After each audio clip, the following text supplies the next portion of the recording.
Hello young friends, this is Chai with Current, your force multiplier and your unique guide to help you prepare better for civil services examinations across India, particularly the general studies papers.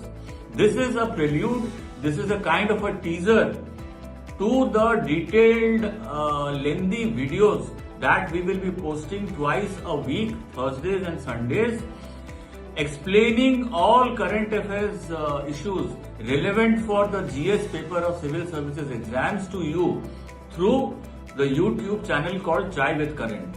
Now in this teaser itself I can explain to you how enormously beneficial it can be for you.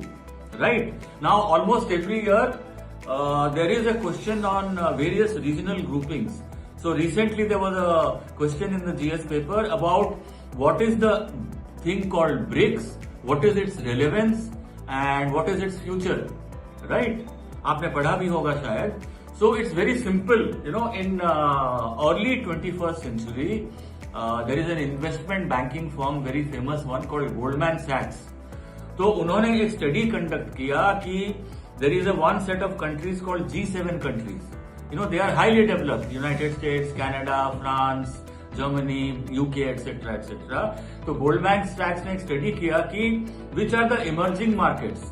So they picked up Brazil, they picked up Russia, they picked up India, they picked up China and they picked up South Africa. इन पांचों को लेके उन्होंने एक BRICS नाम दिया, which is why the name BRICS, because B for Brazil, etc., etc. Now the BRICS has expanded to a grouping of 10 countries and it has become a representative of what we can call the global south or emerging economies, and 1/4 of 21st century is gone. So the traditional hegemonic, global powers led by the United States want to extend their dominance across the world well into the 21st century. But BRICS as a grouping, while it is not a formal alliance, but BRICS as a grouping is definitely a representative of the global south. और आपको बहुत interesting चीज मैं बता दूं कि the combined GDP of all the BRICS economies is more than the combined GDP of all G7 economies. That is how the world is changing. For a more detailed video on this and other topics, please do visit Chai with Current on YouTube. Thank you.